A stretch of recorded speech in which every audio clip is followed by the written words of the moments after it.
you want to get ahead of this and say, whoa, like, which of these things was it? Was I not paid attention? Could I maybe up my exercise a little bit? Maybe my muscles have gone to sleep, my core.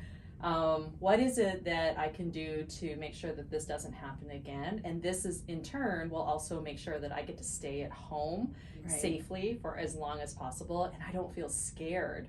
Come out of the hospital, we watch them like a hawk. I mean, we that is really the time when you need to make sure that somebody's environment is safe, that you don't have clutter, things, you don't have things to trip on.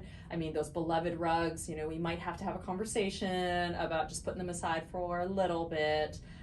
Maybe they can come back out, maybe it's time for redecorating.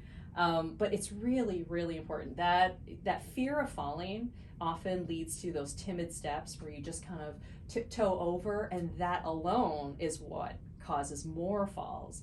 So if you can't take these good confident steps, then you know you're at risk of falls again. And then the more falls you have, the more scared you get, and the more scared you get, the less you want to move. And now we're talking about deconditioning. So now all those muscles we were talking about before, they really go on vacation. The bathroom is one of the #1 areas for falls.